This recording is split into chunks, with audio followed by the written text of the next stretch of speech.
Austria, the ancient origins of an empire. The frozen legacy.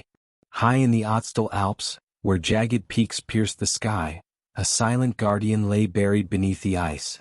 For over 5,300 years, he remained undisturbed, a lone wanderer from a forgotten world. In 1991, a chance discovery shattered the stillness. The body of a Neolithic man, perfectly preserved in glacial ice, emerged from the past. Nicknamed Ötzi the Iceman, he became the oldest intact mummy ever found, a ghostly relic from an age lost to time. But Ötzi was just one thread in Austria's vast and ancient tapestry. Long before modern borders, before empires and dynasties, this land bore witness to the rise and fall of entire civilizations. From the mysterious Hallstatt culture of the early Iron Age to the mighty warriors of Celtic Noricum, Austria's lands were shaped by ambition, conflict, and the relentless march of history. The Celts, the Iron Throne, and the coming of Rome. Around 400 BCE, as the world beyond the Alps quaked with change, the Celts stormed into the region, drawn by its rich iron deposits and strategic power. Here they founded Noricum, the first named kingdom on Austrian soil, a formidable state renowned for its blacksmiths, warriors, and trade networks stretching across Europe. Yet even as the Celts carved out their domain, the shadow of Rome loomed ever closer.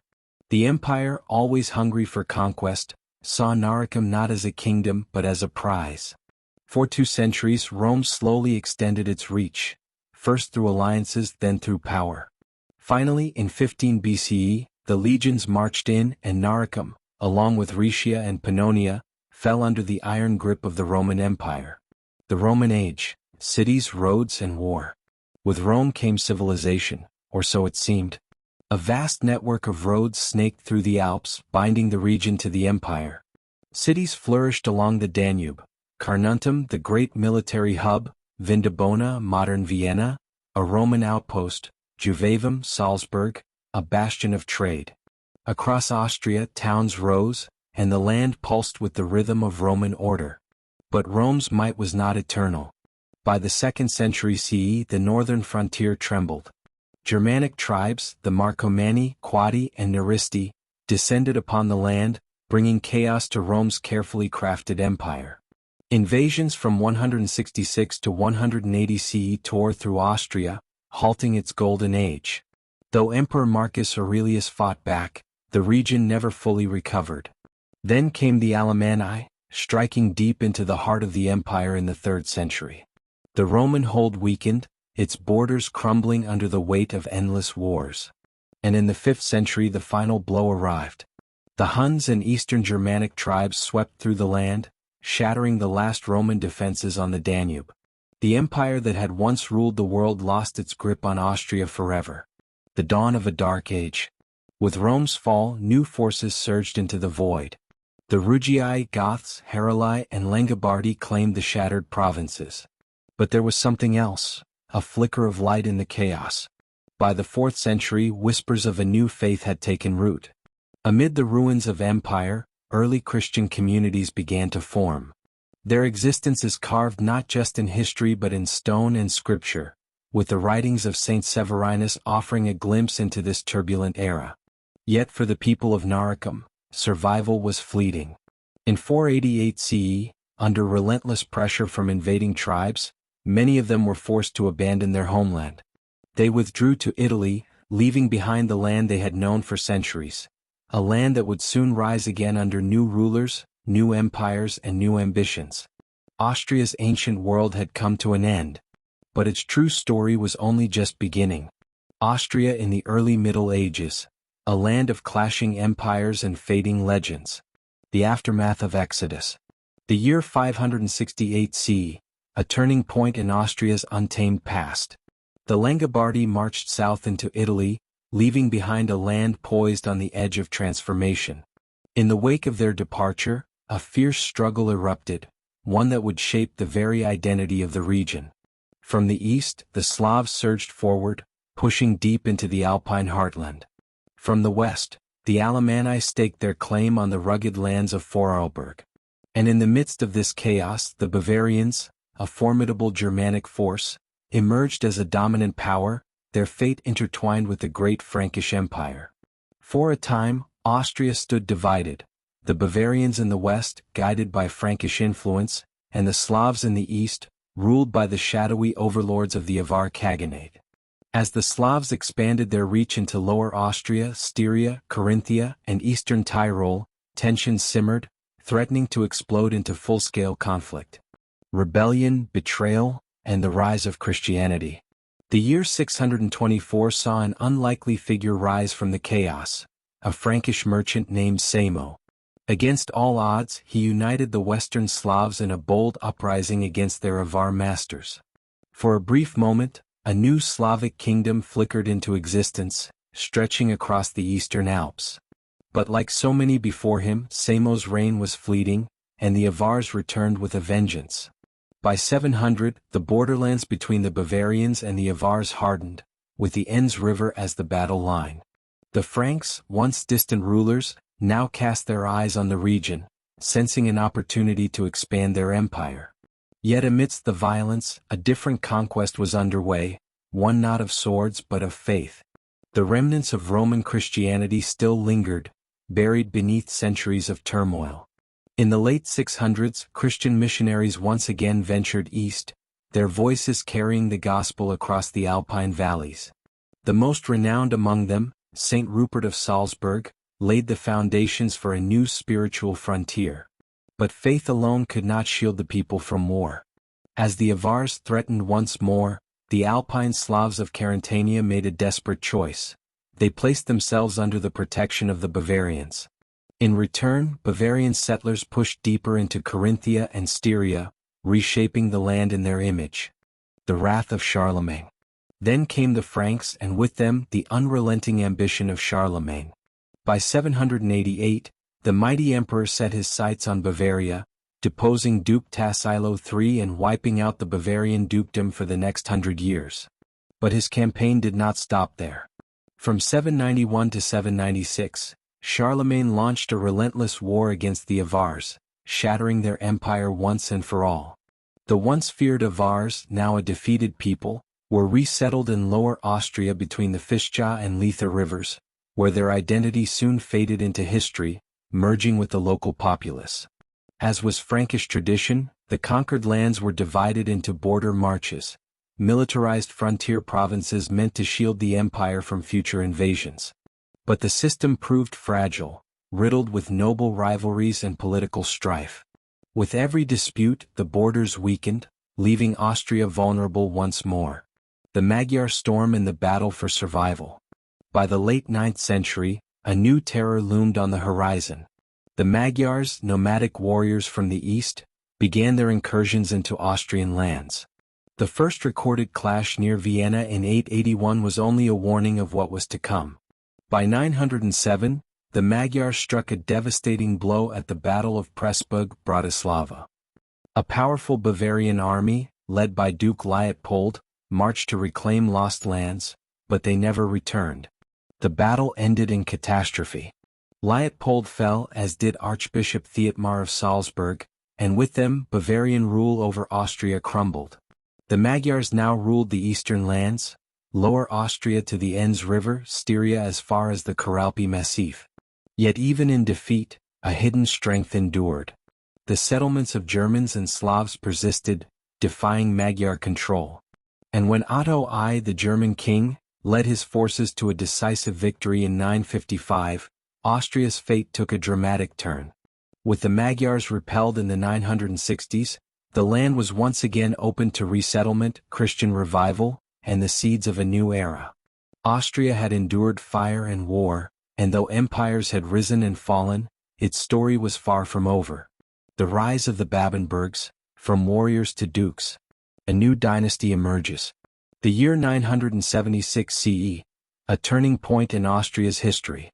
The lands east of the Enns River, long contested and scarred by war, were entrusted to a new ruler, Leopold I of Babenberg. Installed by Emperor Otto II, Leopold's mission was clear: secure the frontier, expand German influence, and hold the line against the ever-threatening Magyars. Leopold's leadership was one of action. The Babenbergs pushed their borders to the Vienna woods, reclaiming land through blood and battle. His successor, Henry I, solidified control over Vienna itself, marking the first true German presence in the region. In the south, new marches, proto-states of Carniola and Styria, began to take form. Yet even as they expanded their dominion, the Babenbergs remained one noble house among many, their authority checked by powerful monasteries and distant overlords. Their moment of ascendance had not yet come. Faith and fire, the investiture struggle. In the late 11th century, Austria found itself caught in the storm of the investiture controversy, a titanic clash between the Pope and the Holy Roman Emperor over who had the right to appoint bishops. The empire was split, and so too was Austria. When Margrave Ernest perished in battle in 1075, fighting for Emperor Henry IV, a new force stepped into Austria's future. Bishop Altman of Passau, a champion of church reform and loyal to Pope Gregory VII. Under his influence, Leopold II of Babenberg abandoned the emperor's cause. This betrayal came at a cost. In 1082, Henry IV retaliated, unleashing Duke Vladislav II of Bohemia against the Babenbergs. Near Mailberg, Leopold suffered a crushing defeat, and the lands north of the Danube were laid to waste. Yet even in ruin the Babenbergs endured. From the ashes of war, new centers of power emerged. The monasteries of Gottweg, Lambach, and Admont, bastions of faith and learning that would shape Austria's cultural identity. Leopold III, the turning point. By 1095, a new leader rose to guide the Babenbergs to their first golden age, Leopold III. Unlike his predecessors, Leopold III was a master of patience and diplomacy. While emperors and popes waged war, he waited, observed, and only struck when the time was right. When the German princes turned against Emperor Henry IV, Leopold seized his moment, backing Henry V, the emperor's own rebellious son.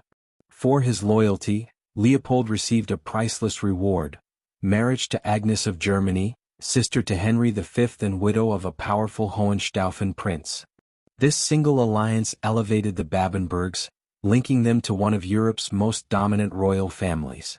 So great was Leopold's reputation that he was even proposed as a candidate for the imperial throne, a rare honor he humbly declined. Instead, he turned his focus inward. He was the first Babenberg ruler to declare himself the sovereign of Austria as a principality, a sign of growing national consciousness. Common law was first recorded under his rule, and his devotion to the church led to the founding of Heiligenkreuz Abbey and Klosterneuburg Monastery, which would become centers of Austrian identity. For his piety and wisdom, he was later canonized as Saint Leopold, forever securing his place in Austria's history.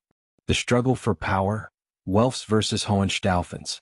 Leopold III's death in 1136 left the Babenbergs in a precarious position.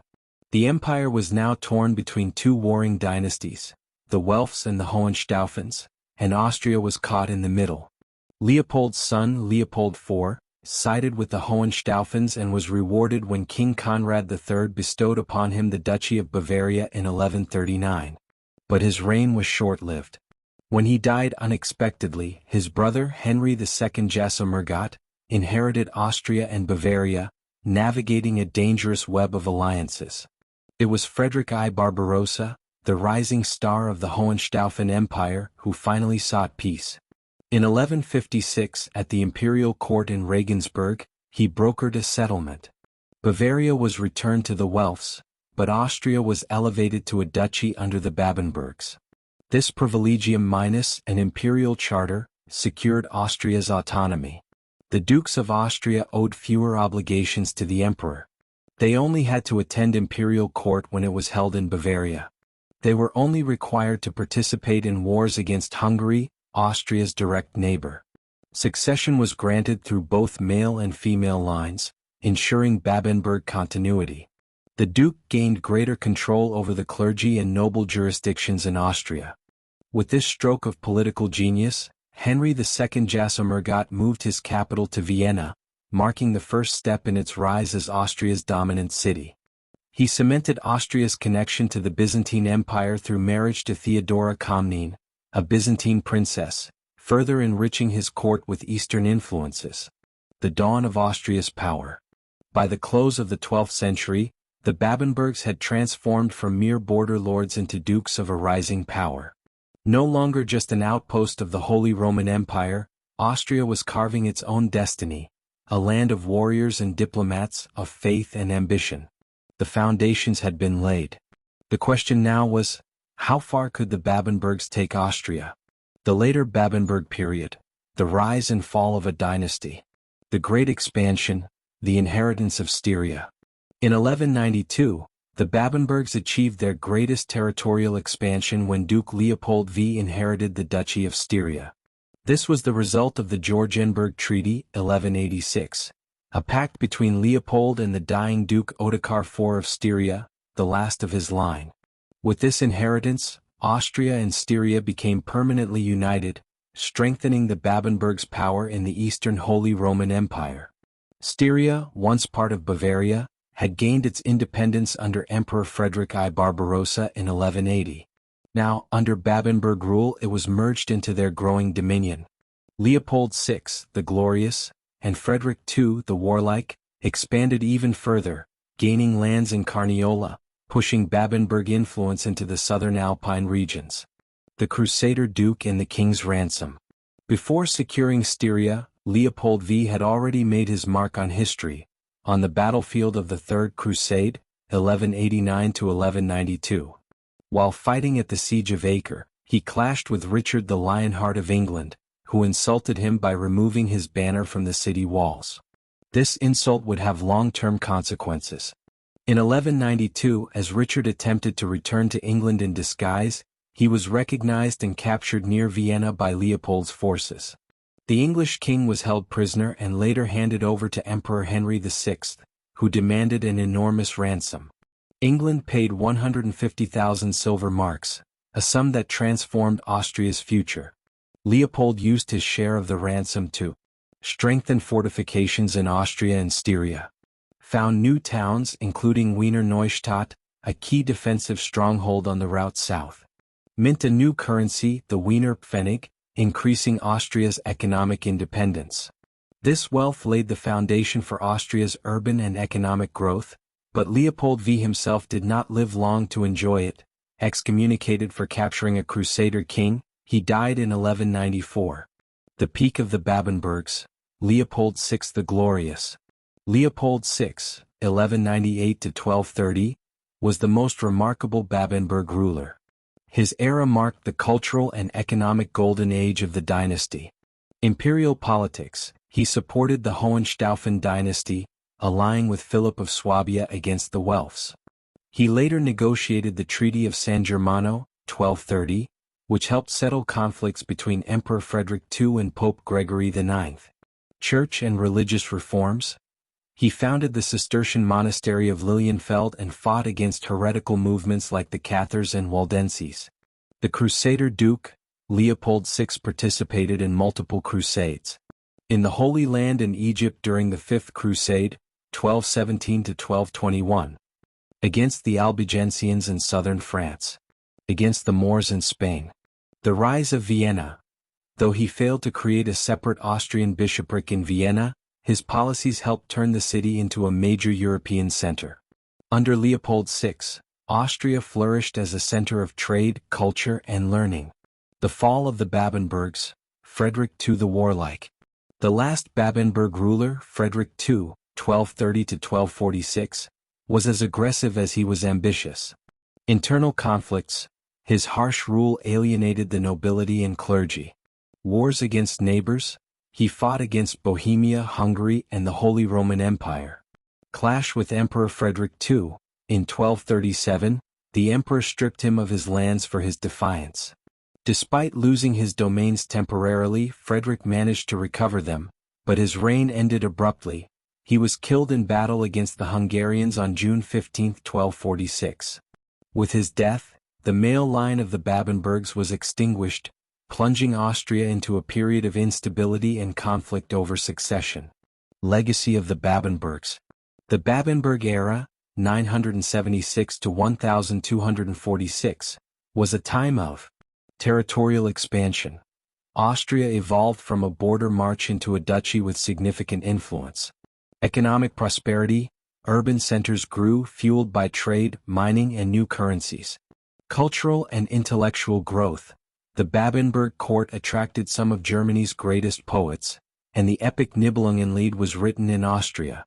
Architectural advancement. Romanesque and early Gothic styles flourished in monasteries and castles. Although the Babenbergs did not establish a long-lasting dynasty, they laid the foundation for Austria's rise as a European power.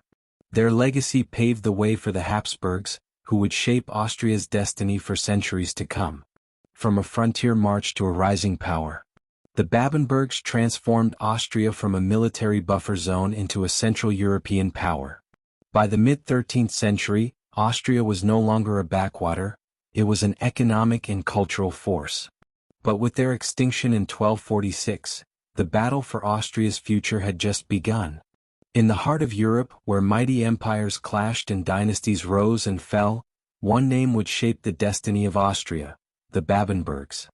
But their rule came to an abrupt end, leaving a power vacuum that ignited a fierce struggle for control. This is the story of Austria's transition from the Babenbergs to the mighty Habsburgs. When Frederick the Warlike fell in battle against the Hungarians in 1246, the male line of the Babenbergs ended. Austria, Steiermark and other prized territories became the center of a political tug-of-war. Who would claim the legacy of this once great dynasty? Two female descendants, Frederick's niece Gertrude and his sister Margaret, became the focal point of claims to the Babenberg inheritance. Gertrude's marriages to influential nobles, including Vladislav of Bohemia and Hermann of Baden, failed to secure Austria's future. Meanwhile, Margaret's marriage to Ottokar II of Bohemia placed him at the center of the unfolding drama. Hungarian forces, led by King Bela IV, sought to gain control, but Ottokar proved the stronger claimant. After the Treaty of Vienna in 1260, he secured Steiermark as well, consolidating his power. Yet his rule bred discontent, as Austrian nobles grew restless under the Bohemian king. Then came the rise of a new contender, Rudolf I of Habsburg. Elected as King of Germany in 1273, Rudolf challenged Ottokar's claim. The decisive moment came in 1278 at the Battle of Dürnkreuz. Rudolf, allied with Hungary, defeated and killed Ottokar, paving the way for the Habsburg Dynasty to take control of Austria. With victory secured, Rudolf made Austria and Steiermark hereditary Habsburg domains. His son Albert I took charge, but the early Habsburg rule was met with resistance. Native Austrian nobles resented their Swabian rulers, leading to power struggles. Albert faced internal rebellions and was initially denied the German throne. But after defeating his rival Adolf of Nassau, Albert was crowned. His reign, however, ended violently when he was assassinated in 1308 by his own nephew. The Habsburg grip on power wavered, yet they endured. Despite setbacks, the Habsburgs expanded their influence. Under Albert II and Otto, they gained Kärnten and Carniola. But the 14th century brought calamities, natural disasters, the Black Death, and the persecution of Jews, falsely blamed for spreading the plague. Despite these challenges, Albert's efforts to connect with his people strengthened Habsburg rule. Then came Rudolf IV, a ruler with vision. He sought to elevate Austria's status, forging the controversial Privilegium Majus to claim special rights for his dynasty. While the emperor rejected these claims, they would later be recognized, securing Austria's unique position. By the mid-14th century, Austria had transformed from a fragmented region into the stronghold of the Habsburg dynasty. With Tyrol secured in 1363, their dominance in Central Europe was set.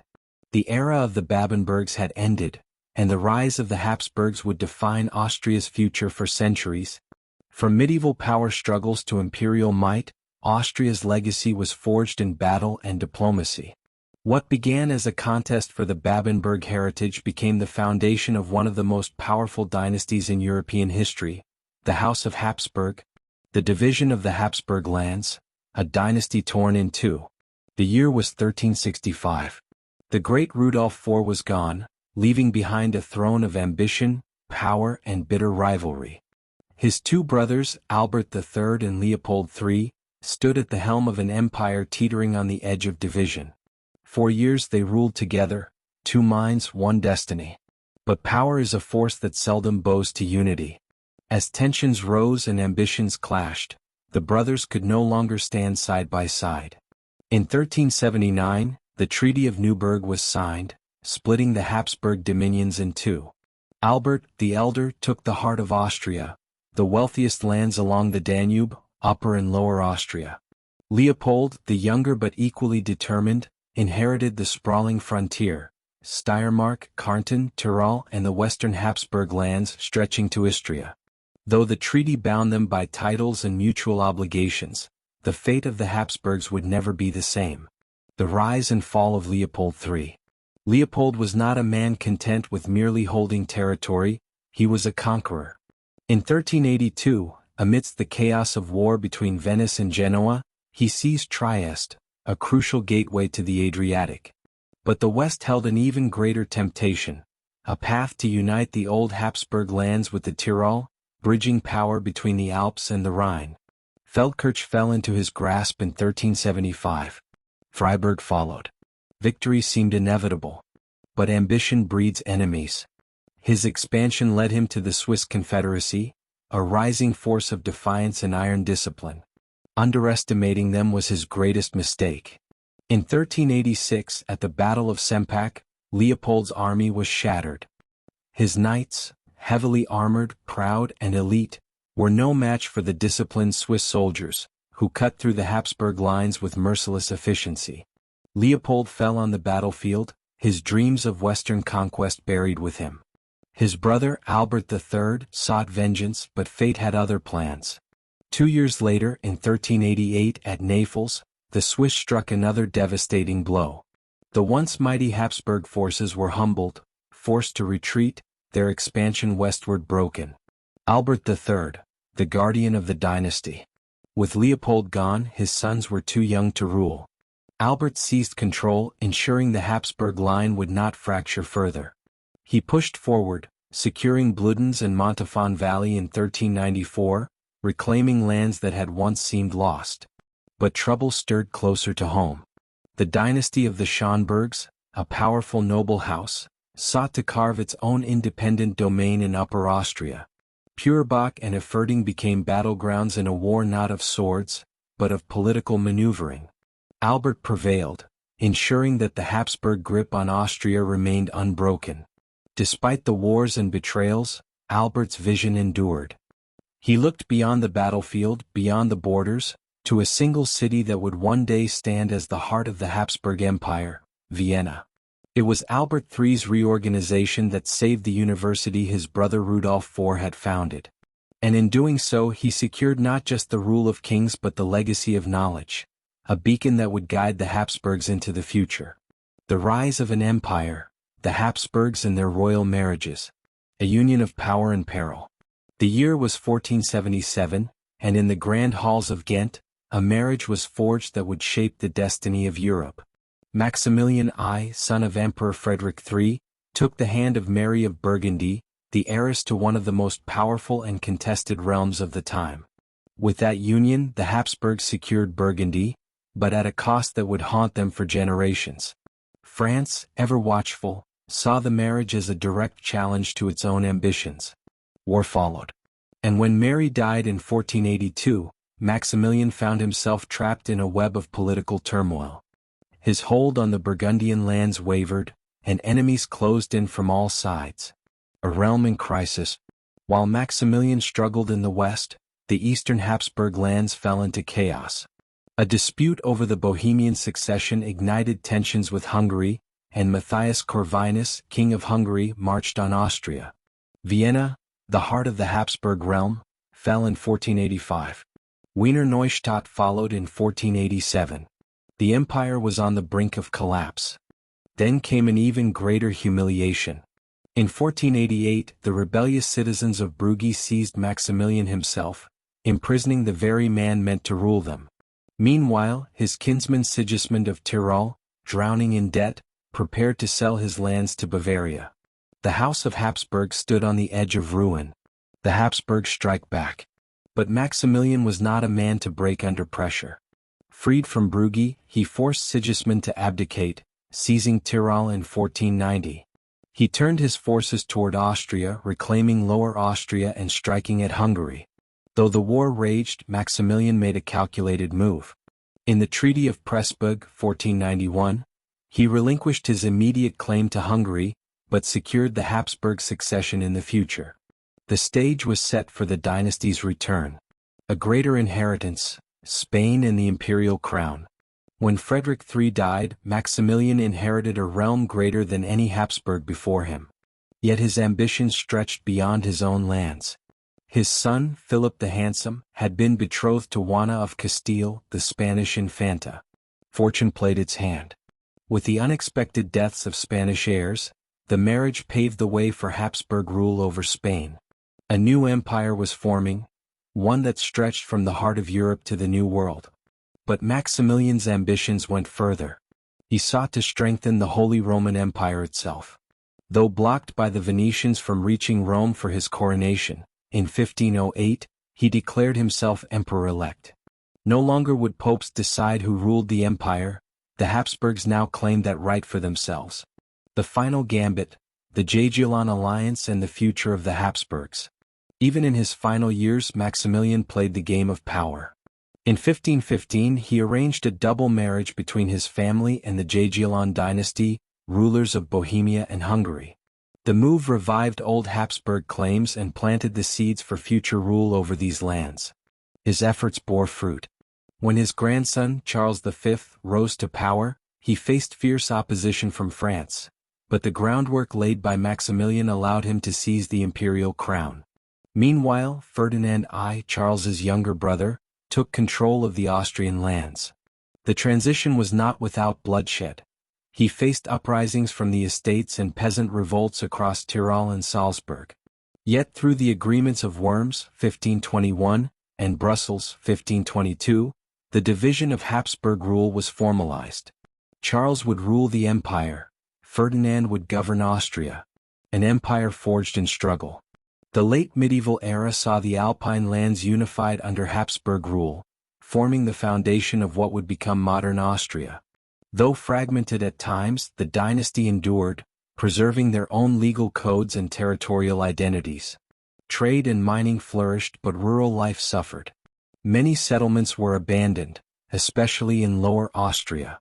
The nobility turned away from landowning in favor of wealth from commerce and administration. Yet in this era of conflict and change, culture thrived. The University of Vienna, once renowned in theology and science, continued to shape intellectual life. Poets, historians, and scholars like Oswald of Wolkenstein and Thomas Ebbendorfer left their mark, while Italian humanism began to influence Austria's cultural evolution. Maximilian had done more than hold the Habsburgs together. He had transformed them into a dynasty of emperors. The world had not yet seen the true extent of their power, but one thing was certain: the House of Habsburg would rule for centuries to come. Thank you for watching. If you enjoyed this journey through history, don't forget to like, subscribe, and join us for more stories from the past.